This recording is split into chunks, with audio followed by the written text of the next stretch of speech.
Jeśli uważnie śledzicie media, to zapewne zauważyliście, że w ostatnim czasie sporo mówi się o kwestii walki z globalnym ociepleniem. Zresztą w chwili, gdy ja nagrywam to wideo, to w Glasgow w Szkocji przywódcy krajów z całego świata spotykają się na konferencji COP26, by wspólnie zastanawiać się nad tym, jak walczyć z globalnym ociepleniem. Ale wielu z Was mogłoby zadać pytanie, jakim globalnym ociepleniem, patrząc oczywiście z perspektywy Europy, gdzie nic złego, przynajmniej w teorii, się nie dzieje, bo przecież, co widać za mną, jesień piękna, jak była, tak jest. Pozwólcie zatem, że zabiorę Was w miejsce, gdzie to globalne ocieplenie i jego straszne skutki widać gołym okiem. Zabiorę Was dzisiaj do Afryki, do Mali.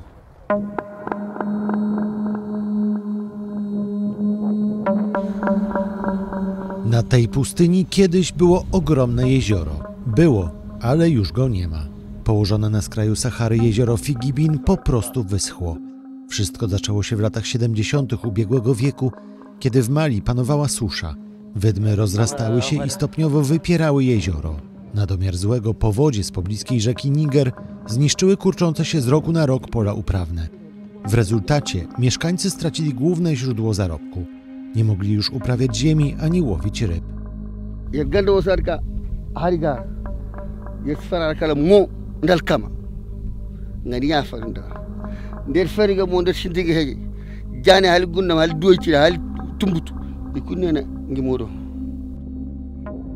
Deszcz pada tutaj jedynie 3 miesiące w roku. Przez resztę roku temperatury dochodzą do 50 stopni Celsjusza. Rolnicy musieli przestawić się na hodowlę zwierząt, ale i to nie jest łatwe. Każdego dnia, by napoić bydło, muszą iść wiele kilometrów do miejsc, gdzie jest jeszcze woda.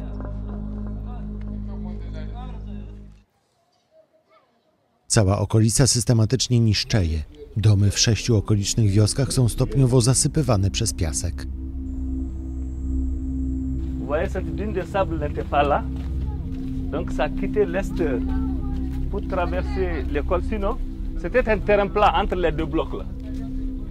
Donc c'est une école d'à peu près 400 élèves.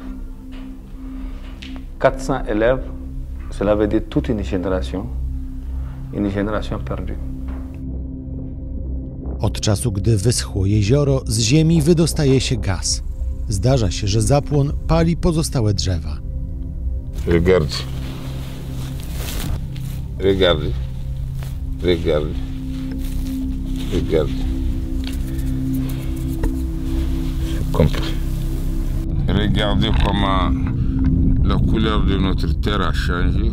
Tantôt rouge, tantôt noir, tantôt des grains, tu vois. Gaz a brûlé toute la terre. Ça, c'est quelque chose que les arbres, la terre a changé de couleur, sont confrontés à tous ces problèmes.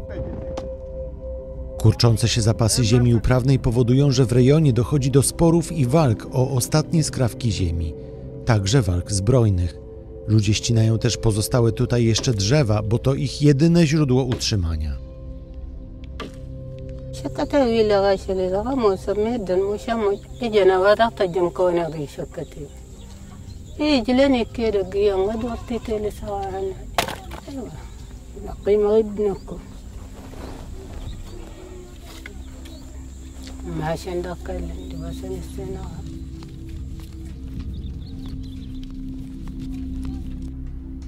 Bieda i brak przyszłości powodują, że młodzi ludzie masowo wyprowadzają się z okolicy.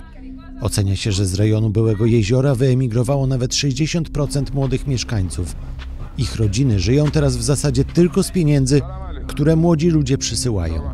Ci, którzy zostali, trafili natomiast w szeregi zbrojnych grup partyzanckich. Mali to jeden z najbiedniejszych krajów na świecie. Jest uzależniony od pomocy z zagranicy. Od lat toczą się tutaj również walki etniczne. Eksperci twierdzą, że Mali to jeden z krajów najbardziej podatnych na zmiany klimatyczne. Climate change hits the poorest and the most vulnerable in the world.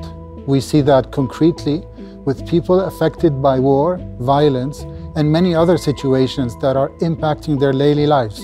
Farmers and other communities are unfortunately unable to cope with climate change.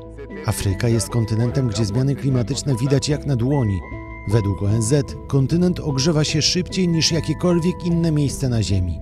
Kurczą się też lodowce na Kilimandżaro, w Kenii i w Ugandzie. Najnowszy raport Światowej Organizacji Meteorologicznej przynosi wstrząsające dane. Ponad 100 milionów osób jest zagrożonych przez zmiany klimatyczne.